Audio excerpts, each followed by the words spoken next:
ಪರಮಪೂಜ್ಯ ಶ್ರೀ ಶ್ರೀರವರ ಹಸನ್ಮುಖಿ ಆಶೀರ್ವಚನದಿಂದ ಇಡೀ ಭಕ್ತವೃಂದ ಪುಳಕಿತವಾಗಿದೆ. ಪೂಜ್ಯ ಶ್ರೇಷ್ಠಗಳ ಪಾದಾರವಿಂದಗಳಿಗೆ ಮತ್ತೊಮ್ಮೆ ಭಕ್ತಿಪೂರ್ವಕ ನಮನಗಳು.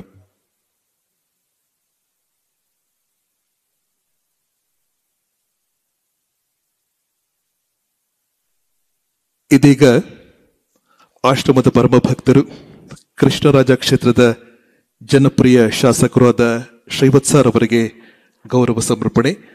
ತದನಂತರದಲ್ಲಿ ಅವರು ಈ ಸಭೆಯನ್ನು ಉದ್ದೇಶಿಸಿ ಮಾತಾಡಬೇಕು ಅಂತ ಕೇಳ್ಕೊತಾ ಇದ್ದೀವಿ. ಇದೀಗ ಶ್ರೀವತ್ಸರ್ ಅವರಿಗೆ ಸಂಘದ ಪರವಾಗಿ ಗೌರವ ಸಮರ್ಪಣೆ ಪೂಜ್ಯ ಶ್ರೇಷ್ಠಗಳ ದಿವ್ಯ ಸಾನ್ನಿಧ್ಯದಲ್ಲಿ.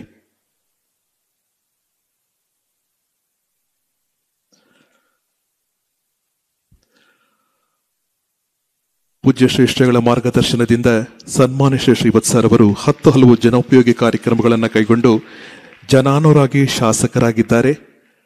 ಪೂಜ್ಯ ಶ್ರೇಷ್ಠಗಳ ಆಶೀರ್ವಾದ ಅವರ ಮೇಲೆ ಸದಾ ಇರಲಿ ಎನ್ನುವುದು ಎಲ್ಲರ ಸವಿನಯ ಪ್ರಾರ್ಥನೆ.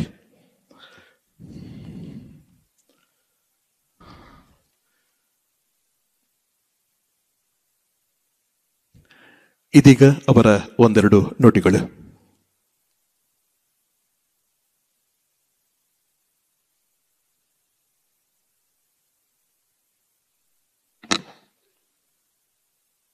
ಈ ಒಂದು ಸುಂದರ ಸಮಾರಂಭದಲ್ಲಿ ಸುಂದರವಾದಂಥ ನಾದಮಂಟಪದ ಒಳಗೆ ಎಲ್ಲ ಭಕ್ತಾದಿಗಳು ಜೈ ಗುರುದತ್ತರ ಆಶೀರ್ವಾದವನ್ನು ಪಡೆಯಲಿಕ್ಕೆ ಬಂದಿರುವಂಥ ಮತ್ತು ಇವತ್ತು ಆಡಿಟೋರಿಯಮನ್ನು ತುಂಬಿ ತುಳುಕುವಂತೆ ಮಾಡಿರುವಂಥ ತಮ್ಮೆಲ್ಲರಿಗೂ ಪ್ರಾರಂಭದಲ್ಲಿ ಹೃದಯಪೂರ್ವಕ ನಮಸ್ಕಾರವನ್ನು ಎಲ್ಲ ಭಕ್ತಾದಿಗಳಿಗೆ ತಿಳಿಸ್ತಾ ಇದ್ದೀನಿ ಬಂಧುಗಳೇ. 170 ವಿದೇಶದ ವಿಶ್ವಧರ್ಮದ ವಿಜಯಯಾತ್ರೆಯ ಸಂದರ್ಭದಲ್ಲಿ ಪೂರೈಸ್ಕೊಂಡು ಬಂದಿರುವಂಥ ಈ ಸಂದರ್ಭದಲ್ಲಿ ನಾವು ನೀವೆಲ್ಲರೂ ಸೇರಿದ್ದೀವಿ.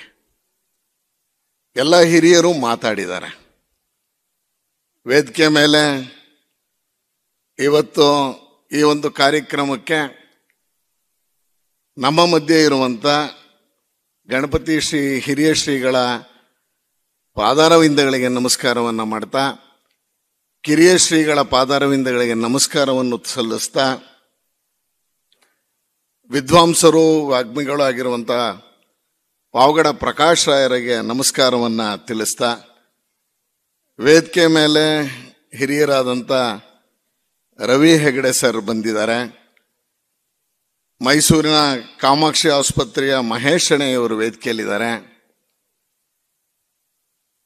ಇವತ್ತು ಶ್ರೀರಂಗಪಟ್ಟಣ ಅಂತ ಹೇಳಿದ್ರೆ ಅದು ಭಾನುಪ್ರಕಾಶ್ ಶರ್ಮಾ ಅನ್ನುವಂಥ ರೀತಿಯಲ್ಲೇ ಹೆಸರುವಾಸಿಯಾಗಿರುವಂಥ ಶ್ರೀಯುತ ಭಾನುಪ್ರಕಾಶ್ ಶರ್ಮಾ ಅವರು ವೇದಿಕೆಯಲ್ಲಿದ್ದಾರೆ ಬಂಧುಗಳೇ. ಹಾಗೆ ಶ್ರೀಯುತ ರಘುರಾಮ್ ವಾಜಪೇಯಿ ಅವರು ಇವತ್ತಿನ ಕಾರ್ಯಕ್ರಮವನ್ನು ಚೆನ್ನಾಗಿ ನಡೆಸ್ಕೊಡ್ತಾ ಇರುವಂಥ ನಟರಾಜ್ ಜೋಯಿಸರು, ಶ್ರೀಯುತ ಸತ್ಯ ಅವರು, ಕಶ್ಯಪ್ ಅವರು ಎಲ್ಲರೂ ವೇದಿಕೆ ಮೇಲೆ ಇದ್ದಾರೆ ಬಂಧುಗಳೇ. ನಾನಾದರೂ ತುಂಬ ಮಾತಾಡಕ್ಕೆ ಹೋಗಲ್ಲ, ಎಲ್ಲ ಹಿರಿಯರು ಮಾತಾಡಿದ್ದಾರೆ. ಆದರೆ ಇವತ್ತು ಮೈಸೂರನ್ನು ಜಗತ್ತಿಗೆ ಪರಿಚಯಿಸೋದ್ರಲ್ಲಿ, ಮೈಸೂರು ಅಂತಂದರೆ ಜಗತ್ತಿಗೆ ಪರಿಚಯಿಸೋದ್ರಲ್ಲಿ ಗಣಪತಿ ಶ್ರೀಗಳ ಕೊಡುಗೆ ಅಪಾರವಾಗಿದೆ ಅನ್ನೋದಂತನ ಈ ಮಾತನ್ನ ವೇದಿಕೆ ಮೇಲೆ ಹೇಳಕ್ಕೆ ನಾನು ಬಯಸ್ತಾ ಇದ್ದೇನೆ. ಎಲ್ಲ ರೀತಿಯಲ್ಲೂ ಮೈಸೂರನ್ನು ಪರಿಚಯಿಸಿದ್ರು. ಆಶ್ರಮ ಕಟ್ಟೋದ್ರಿಂದ ಹಿಡಿದು, ಆಶ್ರಮದಲ್ಲಿ ಪ್ರಾಣ ಪ್ರತಿಷ್ಠೆಯಿಂದ ಹಿಡಿದು, ಸಾಲಿಗ್ರಾಮವನ್ನು ಪ್ರತಿಷ್ಠಾಪನೆ ಮಾಡೋದ್ರಿಂದ ಹಿಡಿದು, ಜಗತ್ತಿಗೆ ಸಂಗೀತದಿಂದ ರೋಗ ನಿವಾರಣೆ ಮಾಡ್ಬೋದು ಅಂತ ತೋರಿಸಿದಿ ಕೊಟ್ಟ ಮೊಟ್ಟ ಮೊದಲ ಆಧ್ಯಾತ್ಮ ಗುರು ಅಂದರೆ ಅದು ನಿಮ್ಮೆಲ್ಲರ ಗಣಪತಿ ಶ್ರೀಗಳು. ನಂಬ್ತಾ ಇರಲಿಲ್ಲ ಸಂಗೀತದಿಂದ ರೋಗ ಗುಣ ಆಗೋದು ಉಂಟಾ ಅನ್ನುವಂಥ ಪ್ರಶ್ನಾರ್ಥಕ ಚಿಹ್ನೆ ಇದ್ದಂಥ ಸಂದರ್ಭದಲ್ಲೇ ಅದನ್ನು ಸಾಧಿಸಿ ತೋರಿಸಿದವರು ನಮ್ಮ ಶ್ರೀಗಳು ಅಂತ ಹೇಳಿದ್ರೆ ತಪ್ಪಾಗಲಾರ್ದು. ಇವತ್ತು ಈ ರೀತಿಯ ಮಠಗಳು ಇರುವ ಕಾರಣಕ್ಕೆ, ಈ ರೀತಿಯ ಆಶ್ರಮಗಳು ಇರುವ ಕಾರಣಕ್ಕೆ ಮತಾಂತರ ಅನ್ನೋದು ಎಲ್ಲೋ ದೂರ ಆಗ್ತಿದೆ ಅಂತ ನಾನಾದರೂ ಬಯಸ್ತಾ ಇದ್ದೀನಿ. ಇವತ್ತು ಮತಾಂತರದ ಪಿಡುಗಿನ ಮಧ್ಯದಲ್ಲಿ ಆಶ್ರಮದ ಸೇವೆ ಇದೆಯಲ್ಲ, ಆಶ್ರಮದ ಸೇವೆ ಬಹಳ ಅಪಾರವಾದದ್ದು ಅಂತ ನಾನಾದರೂ ಹೇಳಕ್ ಬಯಸ್ತೀನಿ ಬಂಧುಗಳೇ. ನಮ್ಮ ಪಕ್ಕದಲ್ಲೇ ನಂಜುಂಡೇಶ್ವರನಿಗೆ, ಶ್ರೀಕಂಠೇಶ್ವರನಿಗೆ ಅಪಚಾರ ಆಗಿದ್ದು ನಮ್ಮ ಕಣ್ಮುಂದೆನೇ ಇದೆ. ಹಾಗೆ ಪಕ್ಕದ ತಮಿಳುನಾಡಲ್ಲಿ ಸನಾತನ ಧರ್ಮ ಅಂದ್ರೆ ಅದು ಏನೇನು ಅಲ್ಲ, ಅವಹೇಳನ ಮಾಡಿದ್ದು ನಮ್ಮ ಪಕ್ಕದ ರಾಜ್ಯದಲ್ಲಿ ಅಂತ ಹೇಳಿದ್ರು ತಪ್ಪಾಗಲಾರದು. ಆ ರೀತಿಯ ನಡುವೆ ಇವತ್ತು ನಮ್ಮ ಗಣಪತಿ ಆಶ್ರಮ ಶ್ರೀಗಳು ನಮಗೆ ಇವತ್ತು ಇಡೀ ಹಿಂದೂ ಧರ್ಮಕ್ಕೆ ರಕ್ಷಾ ಕವಚದಂತೆ ಇದ್ದಾರೆ ಇಬ್ಬರು ಶ್ರೀಗಳು ಅನ್ನೋದು ಮಾತನ್ನ ನಾನು ಹೇಳಕ್ಕೆ ಬಯಸ್ತೀನಿ. ಕೋವಿಡ್ನ ಸಂದರ್ಭ, ನಾನಾಗ ಮೈಸೂರು ನಗರದ ಭಾಜಪದ ಅಧ್ಯಕ್ಷನಾಗಿದ್ದೆ. ಎಲ್ಲೂ ಓಡಾಡಂಗಿರ್ಲಿಲ್ಲ, ಆಹಾರ ಧಾನ್ಯಗಳು ಪದಾರ್ಥಗಳು ಸಿಗ್ತಾ ಇರಲಿಲ್ಲ. ಆ ಸಂದರ್ಭದಲ್ಲಿ ನಾನು ಮೈಸೂರಿನ ಶಾಸಕರು, ನಮ್ಮ ಸಂಸದರು ಪ್ರತಾಪ್ ಸಿಂಹ ಅವ್ರ ಜೊತೆ ಆಶ್ರಮಕ್ಕೆ ಬಂದು ಪ್ರತಿನಿತ್ಯ ಆಹಾರಕ್ಕಾಗಿ ಪರದಾಡ್ತಾ ಇದ್ದಾರೆ ಜನ. ನೂರಾರು ಜನ ಹಾಸ್ಪಿಟ್ಲು ಸುತ್ತಮುತ್ತ ಪರದಾಡ್ತಾ ಇದ್ದಾರೆ. ಆಶ್ರಮದಿಂದ ಏನಾದರೂ ಒಂದು ಸೇವೆ ಮಾಡಬಹುದಾ ಅನ್ನುವಂಥ ರೀತಿಯಲ್ಲಿ ಪ್ರಶ್ನೆಯನ್ನ ಇಡ್ಲಿಕ್ಕೆ ಅಂತ ಬಂದ್ವಿ. ಆ ಸಂದರ್ಭದಲ್ಲಿ ಗುರುಗಳು ಹೇಳಿದ್ದು, ಪ್ರತಿನಿತ್ಯ ಎಷ್ಟು 1000 ಜನಕ್ಕೆ ಪ್ರಸಾದ ಬೇಕು ಹೇಳಿ ಅಂತ. ಬಹಳ ಮುಜುಗರ ಪಟ್ಕೊಂಡು ನಾವೆಲ್ಲ ಯೋಚನೆ ಮಾಡಿ ಒಂದು 2,000, 2,500 ಅಂತ ಅನ್ಕೊಂಡು ಬಂದಿದ್ವಿ. ಆದರೆ ಇಲ್ಲಿ ಬಂದ ಮೇಲೆ ಸ್ವಾಮೀಜಿಯವರು ಹೇಳಿದ್ದು, ಪ್ರತಿನಿತ್ಯ ಮಧ್ಯಾಹ್ನ ಮತ್ತೆ ರಾತ್ರಿ 5,000 ಆಹಾರ ಪೊಟ್ಟಣಗಳನ್ನ ಮೈಸೂರು ನಗರದಲ್ಲಿ ವಿತರಿಸಿದ್ರು ಬಂಧುಗಳು.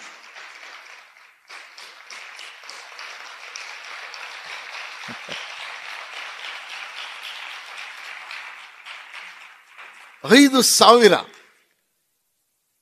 ಕೇಳ್ತಾ ಇದ್ರು, ಎಲ್ಲಿ ಹಂಚುತ್ತಾ ಇದ್ದೀರಾ ನೀವು ಅಂತ. ನಾವು ಹಾಸ್ಪಿಟ್ಲ್ಗಳ ಮುಂದೆ, ಬಸ್ ಸ್ಟ್ಯಾಂಡ್ಗಳ ಹತ್ರ ಎಲ್ಲಿ ಈ ಥರ ಆಹಾರಕ್ಕಾಗಿ ಪರದಾಡ್ತಾ ಇರ್ತಾರೆ, ಆ ಎಲ್ಲ ಜಾಗಗಳನ್ನು ಸ್ವಾಮೀಜಿಯವರಿಗೆ ಪ್ರತಿನಿತ್ಯ ಇಂತಿಂಥ ಕಡೆ ಇಂತಿಂಥವ್ರು ತೆಗೆದುಕೊಂಡೋಗಿ ಆಹಾರ ಪದಾರ್ಥಗಳನ್ನ ವಿತರಿಸ್ತಾ ಇದ್ದಾರೆ ಅನ್ನುವಂಥದ್ದನ್ನು ನಾವು ಮಾಹಿತಿಯನ್ನು ಕೊಡ್ತಾ ಇದ್ವಿ. ಅಂದರೆ ಮೈಸೂರಿನ ಜನ, ಮೈಸೂರಿಗೆ ಬಂದವರು, ಆ ಸಂದರ್ಭದಲ್ಲೇ ಸಾವಿರಾರು ಲಾರಿ ಡ್ರೈವರ್ಸು ಬಂದು ನಮ್ಮ ಮೈಸೂರಿನಲ್ಲಿ ಇಲ್ಲೇ ಉಳಿಯುವಂಥ ಪರಿಸ್ಥಿತಿ ಆಗೋಗಿತ್ತು. ರಾತ್ರೋರಾತ್ರಿ ಲಾಕ್ಡೌನ್ ಘೋಷಣೆ ಮಾಡಿದ್ದರ ಎಲ್ಲ ಹಿನ್ನೆಲೆಯಲ್ಲಿ ನಾವು ಇಲ್ಲಿಂದ ತಗೊಂಡೋಗಿ ವಿಕ್ರಾಂತ್ ಟೈರ್ಸ್ ಹತ್ರ ಆ ಲಾರಿ ಚಾಲಕರು ಮತ್ತು ಕ್ಲೀನರ್ಸ್ ಎಲ್ಲ ಇದ್ದಂಥ ಸಂದರ್ಭದಲ್ಲಿ ಆಹಾರ ಪದಾರ್ಥಗಳನ್ನು, ಪೊಟ್ಟಣಗಳನ್ನು ವಿತರಿಸಿದ್ದು ಅಂದರೆ ಅದು ನಮ್ಮ ಗಣಪತಿ ಆಶ್ರಮ ಅನ್ನುವಂಥ ಹೆಮ್ಮೆ ಮತ್ತು ಹೆಗ್ಗಳಿಕೆ ನಮಗಿದೆ ಬಂಧುಗಳೇ. ನನಗೆ ಇಲ್ಲಿ ಬಂದ ನಂತರ, ಸ್ವಾಮೀಜಿಯವರ ಸಂಪರ್ಕದ ನಂತರ ಒಂದು ವಿಷಯ ಗೊತ್ತಾಗಿದ್ದೇನು ಅಂದರೆ, ಸ್ವಾಮೀಜಿಯವರು ಪ್ರತಿನಿತ್ಯ ಆಶ್ರಮದ ಲೆಕ್ಕವನ್ನ ಗೋವಿನ ಕಿವಿಗೆ ಪ್ರತಿನಿತ್ಯ ಹೇಳ್ತಾರ್ರಿ. ಏನೇನು ಖರ್ಚಾಗಿದೆ, ಏನೇನು ಆಗಿದೆ ಅನ್ನೋದನ್ನ ಯಾರಿಗೆ ಒಪ್ಪಿಸ್ತಾರೆ ಅಂದರೆ ಗೋವಿಗೆ ಒಪ್ಪಿಸ್ತಾ ಇದ್ದಾರೆ ಅನ್ನೋದು. ನನಗನ್ಸುತ್ತೆ ಇದಕ್ಕೆ ನಿಜಕ್ಕೂ ಜೋರಾದ ಚಪ್ಪಾಳೆ ಬರ್ಬೇಕ್ರಿ. ಗೋವಿಗೆ ಒಪ್ಪಿಸ್ತಾ ಇದ್ದಾರೋ. ಆ ರೀತಿಯಲ್ಲಿ ಮೈಸೂರನ್ನ ಪ್ರಕಾಶಮಾನವಾಗಿ ಮಾಡಿರುವಂಥ ಇಬ್ಬರು ಉಭಯ ಶ್ರೀಗಳಿಗೆ ಮತ್ತೊಮ್ಮೆ ನಮಸ್ಕಾರವನ್ನು ಹೇಳ್ತಾ, ಇನ್ನೂ ಹೆಚ್ಚೆಚ್ಚು ಧರ್ಮ ಪ್ರಸಾರವನ್ನು ಬೇರೆ ಕಡೆ ಮಾಡಲಿ ಅನ್ನುವಂಥ ಆಶಯವನ್ನು ವ್ಯಕ್ತಪಡಿಸ್ತಾ ಮಾತಿಗೆ ವಿರಾಮ ಹೇಳ್ತೀನಿ. ಜೈ ಗುರುದತ್ತ. ಎಲ್ರಿಗೂ ನಮಸ್ತೆ.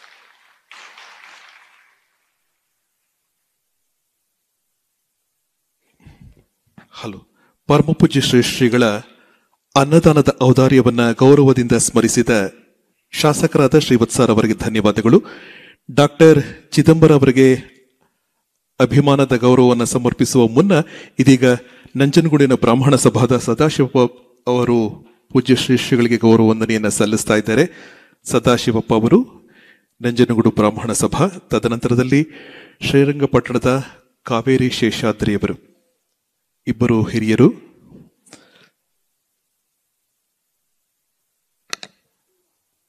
ನಂಜನಗೂಡು ಶ್ರೀಕಂಠೇಶ್ವರ ದೇವಸ್ಥಾನದ ಹಿರಿಯ ಅರ್ಚಕರು, ಬ್ರಾಹ್ಮಣ ಮಹಾಸಭಾದ ಶ್ರೀ ಸದಾಶಿವಪ್ಪರವರು, ಮತ್ತೋರ್ವರು ಶ್ರೀಮತಿ ಕಾವೇರಮ್ಮ ಶೇಷಾದ್ರಿಯವರು.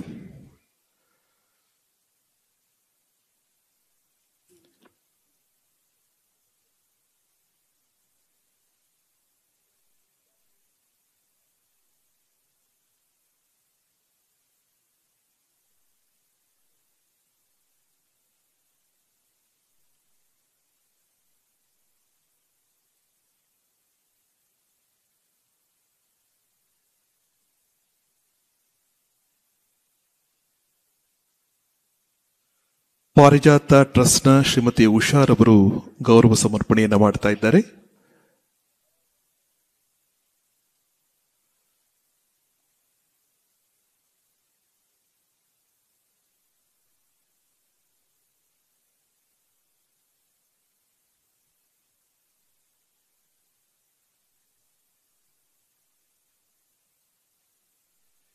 ಇದೀಗ ಆಶ್ರಮದ ಪ್ರೀತಿಯ ಮಗ, ಅವಿಚ್ಚಿನ ಶಿಷ್ಯ ಡಾಕ್ಟರ್ ಚಿದಂಬರರವರಿಗೆ ಆಶೀರ್ವಾದ ಪೂರ್ವಕ ನೆನಪಿನ ಕಾಣಿಕೆಯನ್ನ ಪೂಜ್ಯ ಶ್ರೀಗಳು ನೀಡುತ್ತಾ ಇದ್ದಾರೆ. ಶೈಕ್ಷಣಿಕ ಪ್ರಗತಿಯಲ್ಲಿ ಅತ್ಯುನ್ನತ ಸಾಧನೆ ಮಾಡಿದ ನಮ್ಮೆಲ್ಲರ ಪ್ರೀತಿಯ ಪಶುವೈದ್ಯಾಧಿಕಾರಿ ಡಾಕ್ಟರ್ ಚಿದಂಬರರವರಿಗೆ ಇದೀಗ ಆಶೀರ್ವಾದ ಪೂರ್ವಕವಾಗಿ ಪೂಜ್ಯ ಶ್ರೀಗಳು ಹಾರೈಸ್ತಾ ಇದ್ದಾರೆ. ಚಿಕ್ಕ ವಯಸ್ಸಿನಿಂದಲೂ ಚಿದಾನಂದರು ತಮ್ಮ ಹೃದಯ ಮತ್ತು ಸಮಯವನ್ನ ಮೈಸೂರಿನ ಶುಕವನಕ್ಕಾಗಿ ಅರ್ಪಿಸಿದ್ದಾರೆ. ಅವರ ಪಕ್ಷಿಗಳ ಮೇಲಿನ ಪ್ರೀತಿ ಅಪಾರವಾದದ್ದು. 8ನೇ ತರಗತಿಯಲ್ಲಿ ಜೀವನವನ್ನು ಬದಲಾಯಿಸುವ ಕ್ಷಣ ಅವರಿಗೆ ಬಂತು. ಪೂಜ್ಯ ಅಪ್ಪಾಜಿಯವರು ಪಶುವೈದ್ಯಕೀಯ ವಿಜ್ಞಾನವನ್ನು ಮುಂದುವರಿಸಲು ಮಾರ್ಗದರ್ಶನ ನೀಡಿದರು. 2018ರಲ್ಲಿ ಹೆಬ್ಬಾಳ ಬೆಂಗಳೂರಿನ ಸರ್ಕಾರಿ ವೈದ್ಯಕೀಯ ಕಾಲೇಜು ಸೇರಿದರು. ಇತ್ತೀಚೆಗೆ ವಿಶ್ವವಿದ್ಯಾಲಯದ ಚಿನ್ನದ ಪದಕ ವಿಜೇತರಾಗಿ 87% ಅಂಕಗಳೊಂದಿಗೆ ವೈದ್ಯಕೀಯ ಪದವಿಯನ್ನು ಪಡೆದಿದ್ದಾರೆ. ಅಖಿಲ ಭಾರತ PG ಪ್ರವೇಶ ಪರೀಕ್ಷೆಯಲ್ಲಿ ಮೊದಲ ರ್ಯಾಂಕ್ ಪಡೆದವರು ಡಾಕ್ಟರ್ ಚಿದಂಬರ ಅವರು. ಪೂಜ್ಯ ಶ್ರೀಗಳು ಪೂಜ್ಯ ಅಪ್ಪಾಜಿಯವರ ಪ್ರೀತಿಯ ಶಿಷ್ಯ, ಪ್ರೀತಿಯ ಮಗನಿಗೆ ಇದೀಗ ಆಶೀರ್ವದಿಸಿದ್ದಾರೆ.